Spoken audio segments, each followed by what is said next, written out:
In this video, I'll be reviewing the Mamiya C330 film camera and sharing some of the photos that I took with this beast. Hey everybody, welcome to Dan Bullman Photography. If this is your first time watching, please be sure to hit that subscribe button down below to stay up to date on all the awesome photography content I'm putting out. Now let's get to it. While many film photographers lust after the Rolleiflex 2.8 film cameras, the Mamiya C330 is an option worth looking at. This is a revered medium format twin lens reflex camera, and it has a lot of features that are very unique for its time and amongst other medium format film cameras. It definitely deserves a serious look for anybody who desires a vintage TLR. Released in 1969, it is part of the Mamiya C series of cameras. The C330 is an update to the Mamiya C33 and was succeeded by the C330S. The camera accepts 120 and 220 roll film and produces 6x6 cm negatives or transparencies. It is also a fully mechanical camera that doesn't need batteries to function.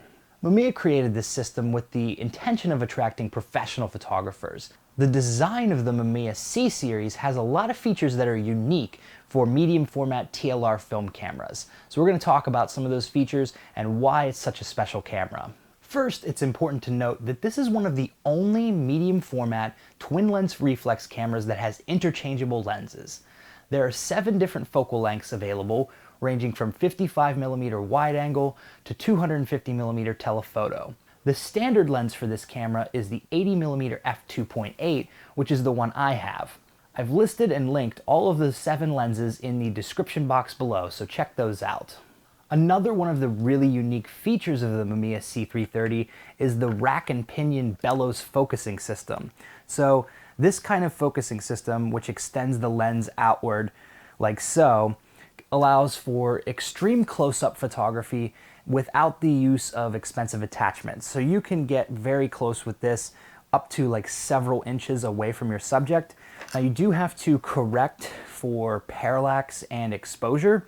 And one of the ways that you can do this is there's a needle in the viewfinder that sort of drops down from the top and will show you which part of the image in your viewfinder is being cut off. So that's sort of a good guiding point. So the C330 is a truly modular medium format film camera system. So in addition to interchangeable lenses, you can also swap out different viewfinders. I know they have a prison viewfinder, and this allows for a lot of different customization of your camera system to get the most out of it and get what you're really looking for. In addition to that, you can also adjust the back plate in the camera to load either 120 or 220 film, and there's an optional additional piece that you can put on the back to load sheet film in here as well. Most twin lens reflex cameras do not offer this range of flexibility, which makes the Mamiya C330 a truly unique camera amongst TLRs.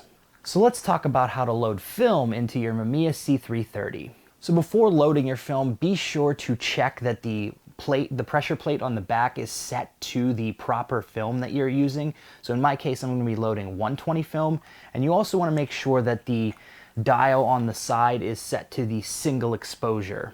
To load the film, first open the back of the camera by twisting the back cover catch button until the red mark is pointing upwards. Then press the button in the direction of the arrow until the back cover releases. Once the back is open, pull out the spool change knobs and put the empty take-up spool in the top chamber.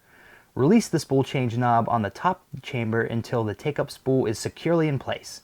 Take your roll of film, remove the middle strip of backing paper, put the spool into the bottom chamber like this, and release the spool change knob until the roll of film is secure in the chamber. Next, gently pull the leader paper of the film upward and slot it into the notch on the take-up spool in the top chamber. Turn the film wind crank clockwise until the start line on the backing paper of the film lines up with the start mark dot in the film chamber like this. Close the back cover by pressing 2 fingers on each side until it secures into place. Then turn the back cover catch button counterclockwise to ensure the back stays shut. Finally, turn the film wind crank clockwise until it stops turning. The number in the frame counter window should read 1. Now you're ready to shoot. When you've finished a roll, continue winding the advance lever until it moves easily and freely.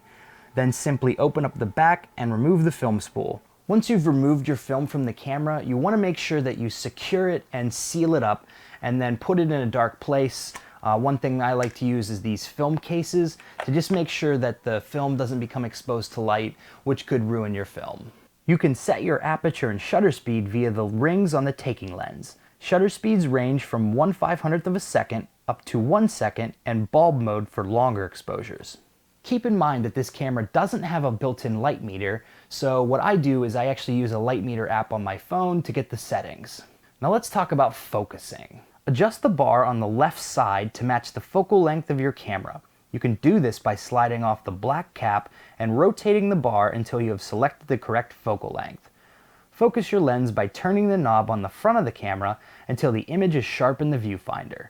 A distance scale is provided on the left side of the camera, which is really helpful for doing something like pre-focusing, which can be useful in things like street photography or sports or anything where you have a moving subject and you know where they're going to be. Also, one other thing that's important to note is that the focus throw on this camera is incredibly short. So you want to be really careful when you're focusing, because any tiny adjustment can actually make a huge difference in terms of where the lens is focused. Once your exposure settings are dialed in and your image is in focus, take the photo by pressing the shutter release button on the bottom right of the camera. You can also release the shutter by pressing down on the black release button to the right of the lens. To take multiple exposures, simply set the dial on the right side of the camera to multi, then take your photo, wind the dial to recock the shutter, and take another frame. When you are finished, turn the dial back to single and advance to the next frame. Now let's take a look at some photos that I've taken with my Mamiya C330 camera.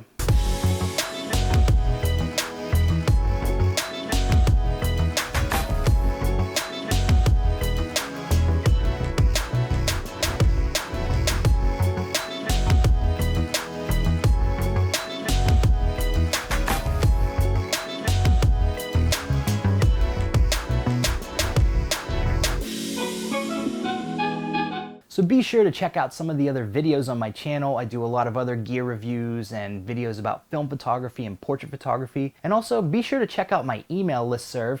I send out weekly updates and tips on photography. Definitely check out and sign up to my email listserv. It's where I send out most of my updates, and it's where you can stay most up to date on my content. So we'll see you soon, folks. This has been another episode of Dan Bullman Photography. Peace.